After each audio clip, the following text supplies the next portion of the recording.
अब हम इस समाकलन को हल करने के लिए फिर से प्रतिस्थापन करते हैं। ये जो bx⁴ है,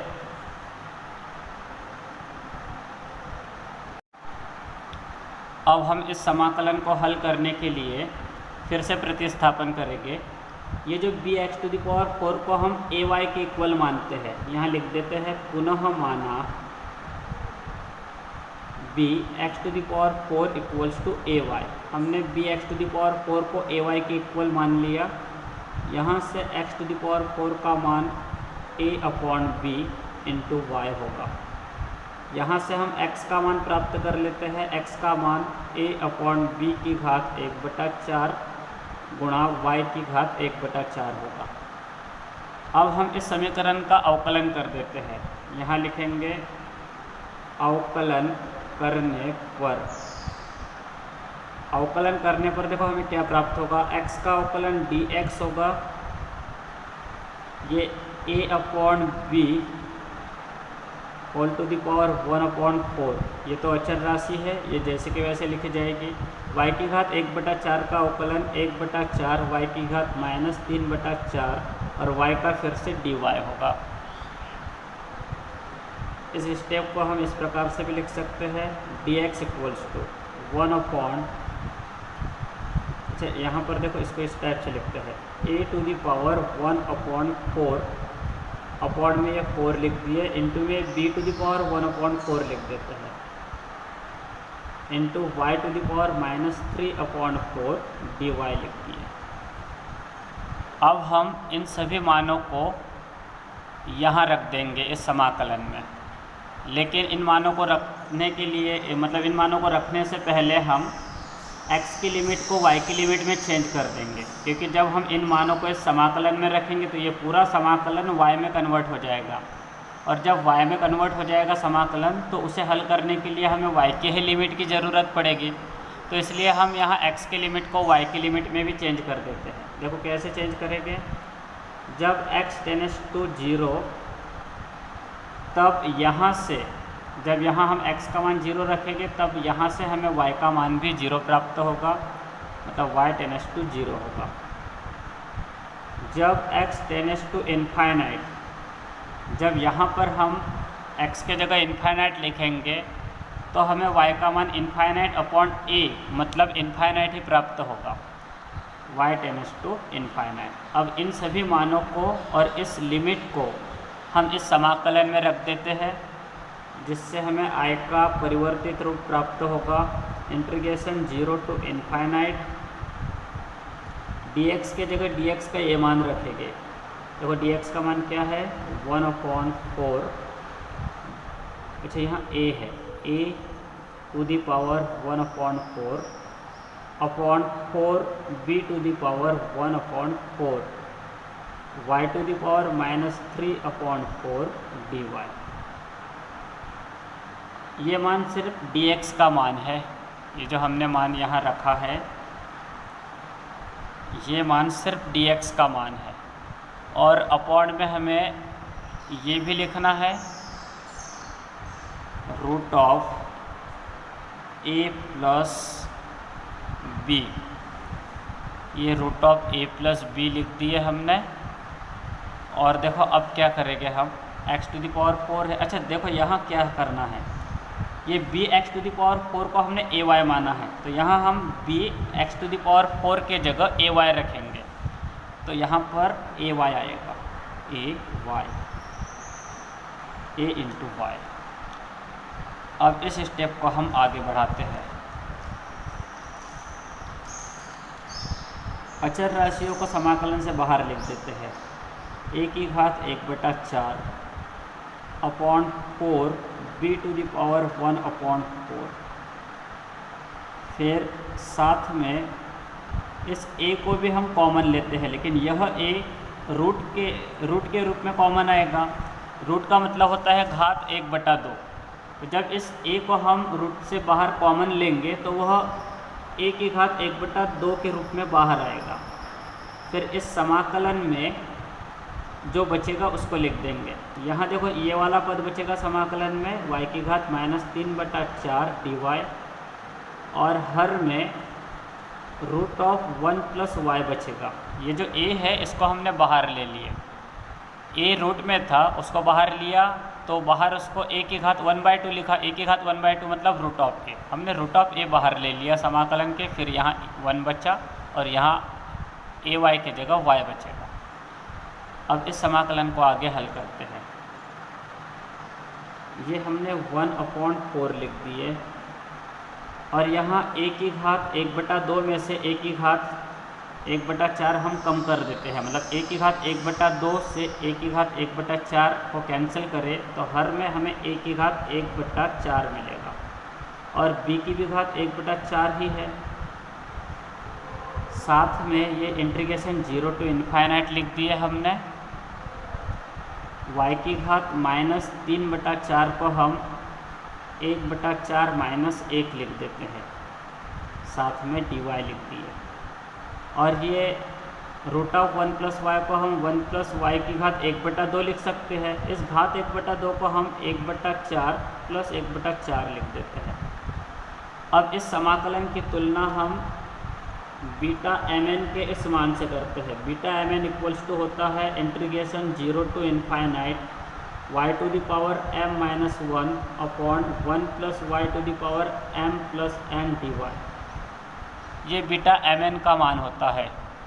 यहाँ अगर हम इन दोनों समाकलन को कंपेयर करेंगे तो हम पाएंगे कि यहाँ m के जगह अपने पास 1/4 है और n का मान 1/4 है। m और n दोनों के मान 1/4, ये m प्लस n है, यहाँ 1/4 प्लस 1/4 है, मतलब m का भी मान 1/4 है, n का भी मान 1/4।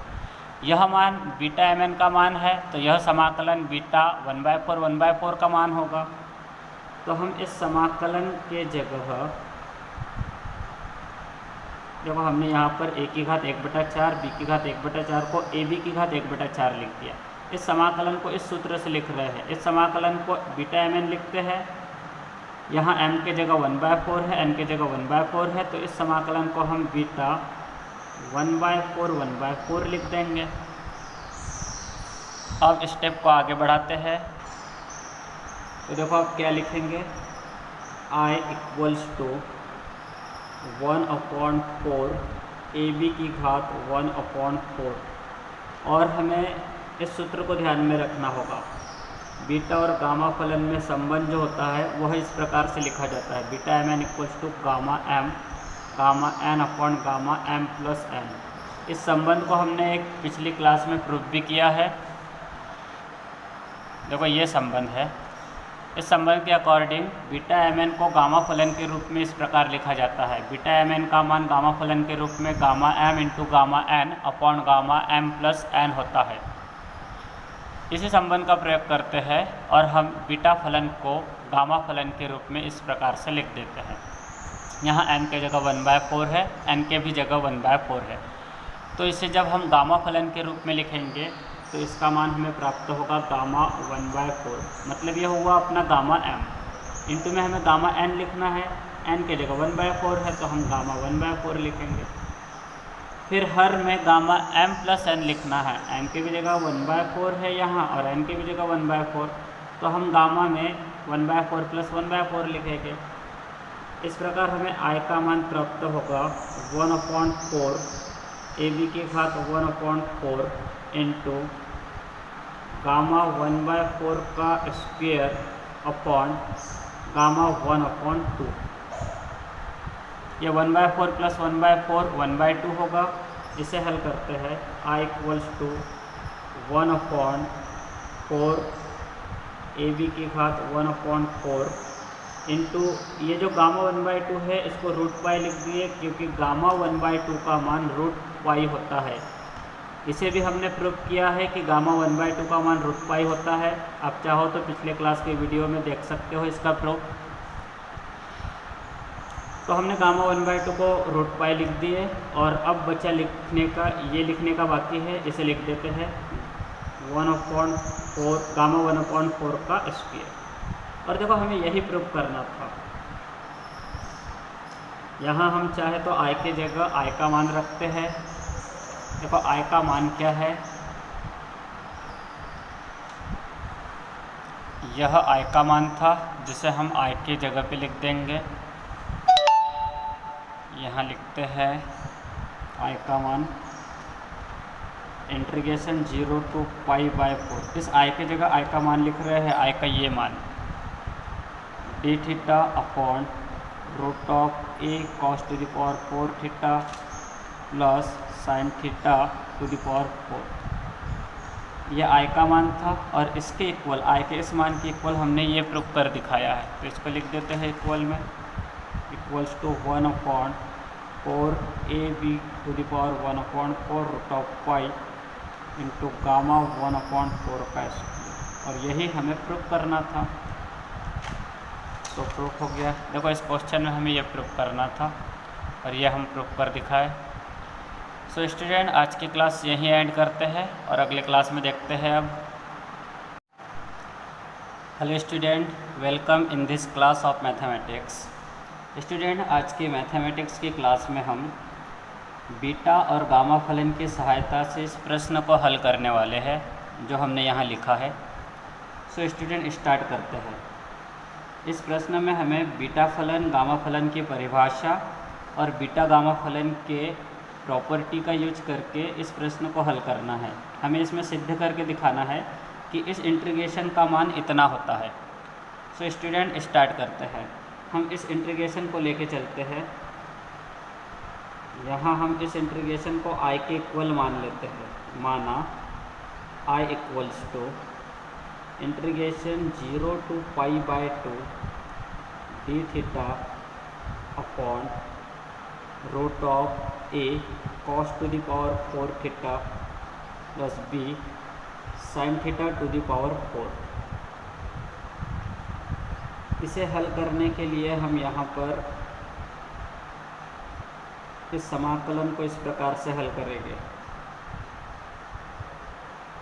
हम यहाँ पर ये a cos theta to the power 4 as it is रखेंगे और इसके दूसरे पद में इसे हम इस प्रकार से लिखेंगे b cos theta to the power 4 into sine theta to the power 4 upon cos theta to the power 4। मतलब हमने इस रूट में जो पद लिखे हैं इसके दूसरे पद में हमने cos थीटा की घात 4 का गुणा और भाग किया है। इस स्टेप को आगे बढ़ाते हैं। Integration 0 to π/2 d theta upon root of. देखो स्टूडेंट, हम क्या करने जा रहे हैं, ये जो cos theta to the power 4 है इसको हम कॉमन ले रहे हैं दोनों पदों से।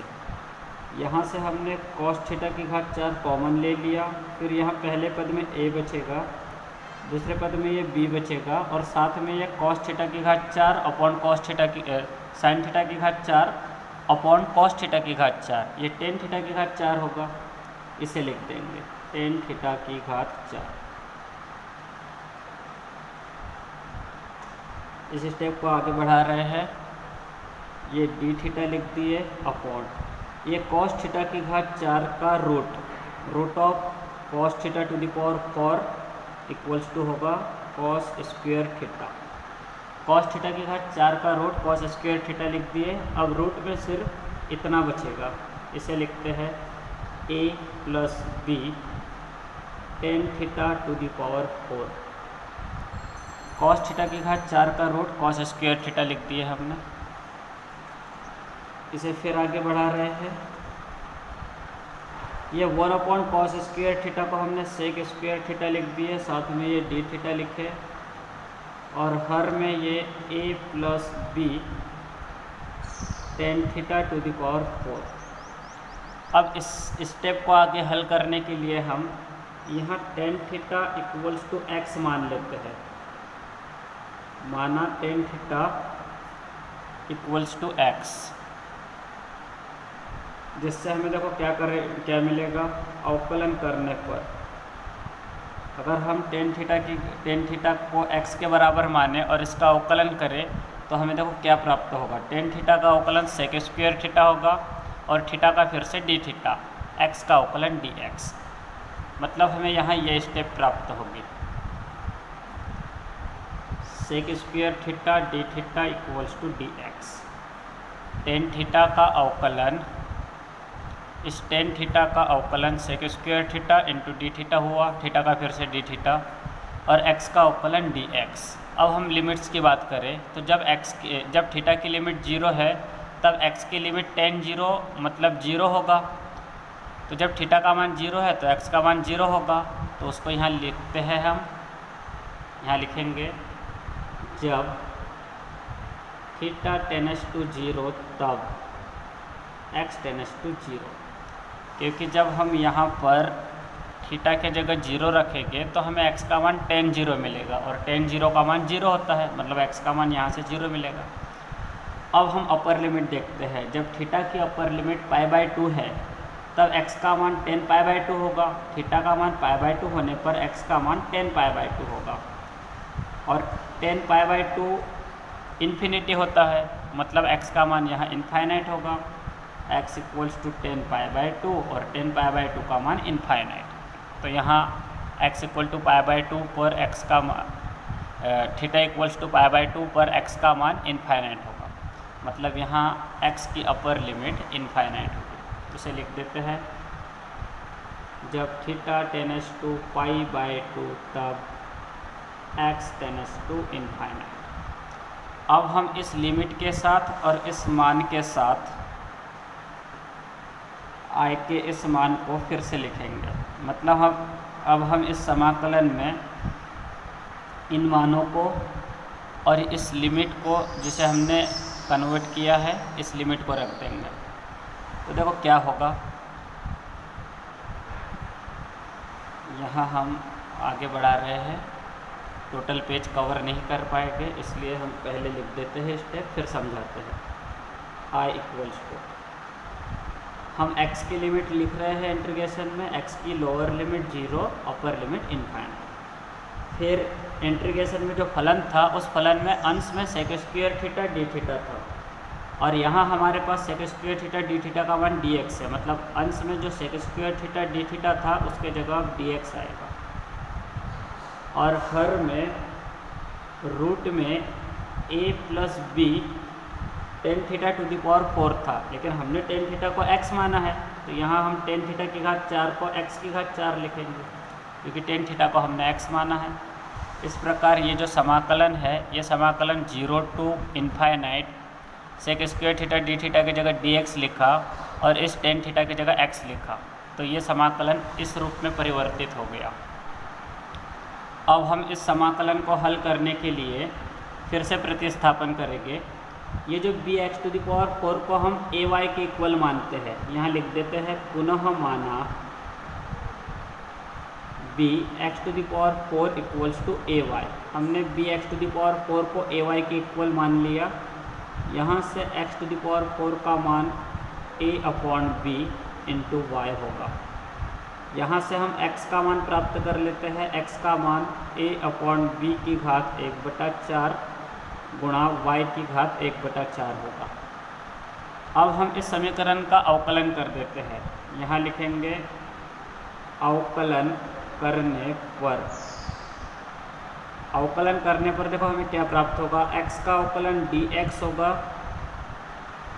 ये a/b whole to the power 1/4, ये तो अचर राशि है, ये जैसे कि वैसे लिखी जाएगी।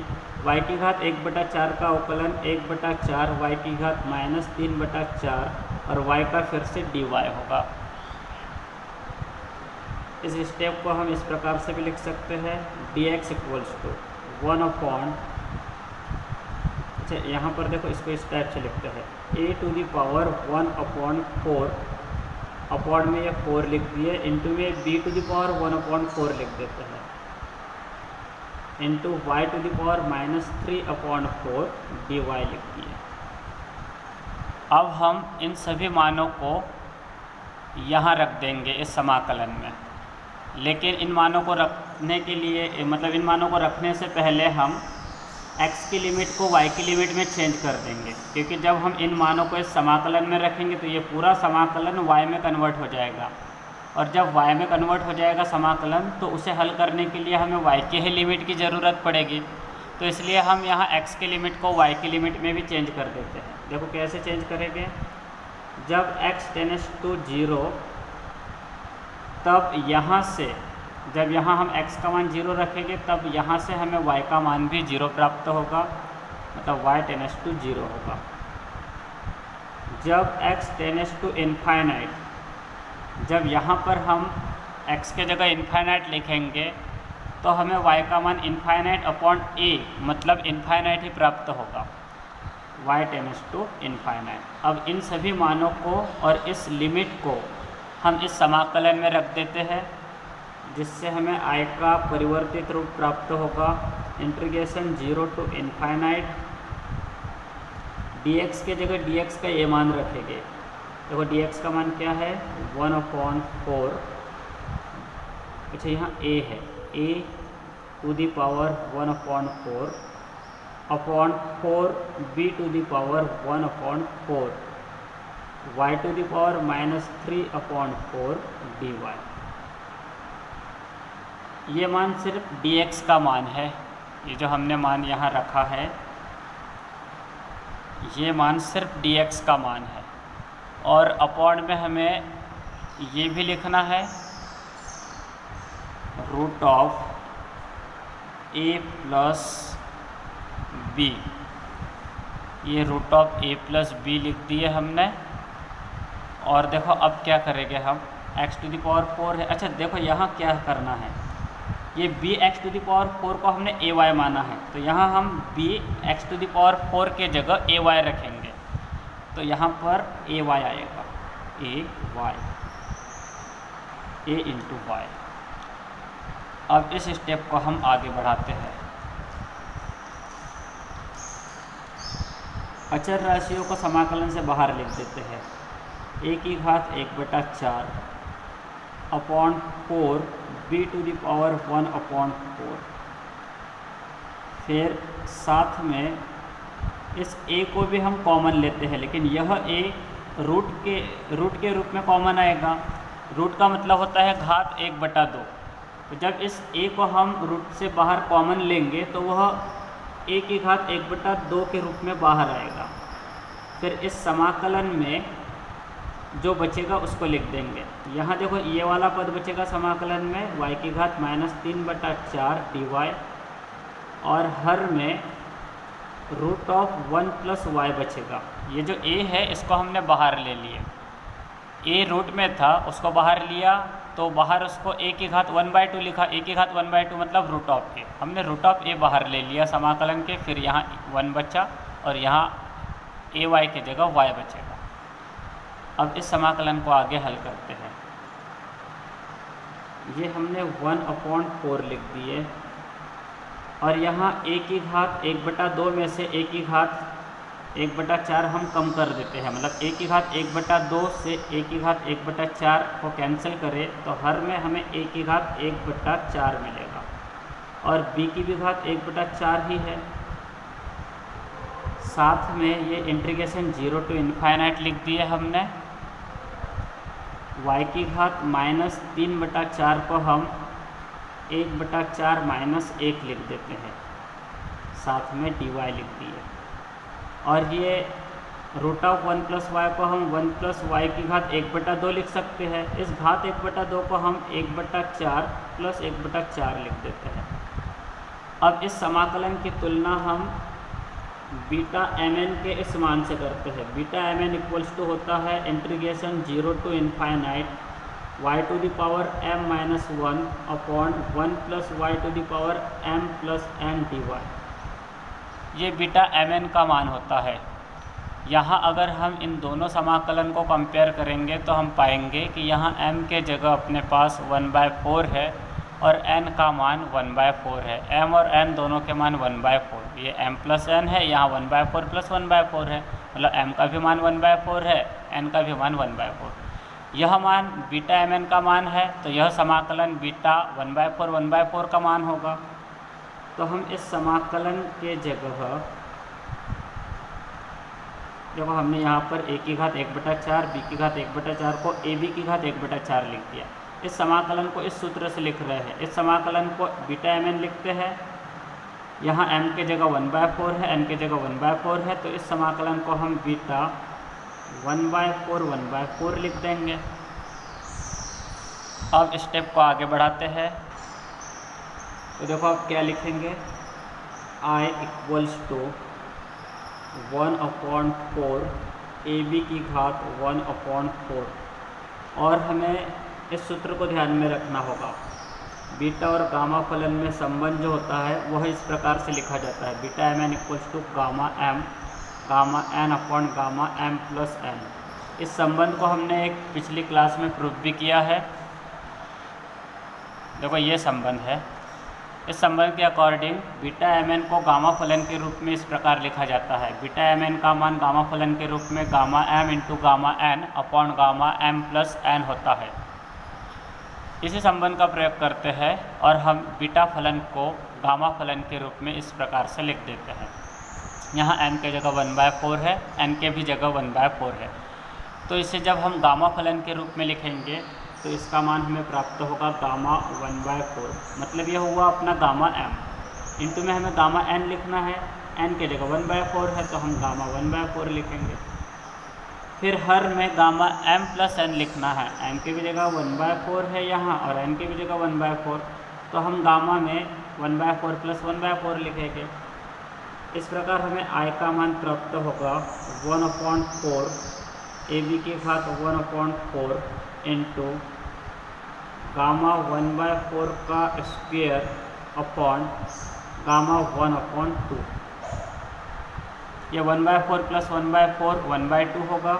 इसे हल करते हैं, i इक्वल्स टू 1/4 AB की घात 1/4 इंटू ये जो गामा 1/2 है इसको रूट पाई लिख दिए, क्योंकि गामा 1/2 का मान रूट पाई होता है। इसे भी हमने प्रूव किया है कि गामा 1/2 का मान रूट पाई होता है। आप चाहो तो पिछले क्लास के वीडियो में देख सकते हो इसका प्रूफ।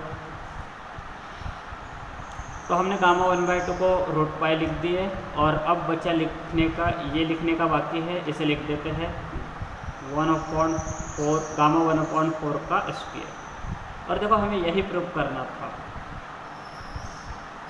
यहाँ हम चाहे तो i के जगह i का मान रखते हैं।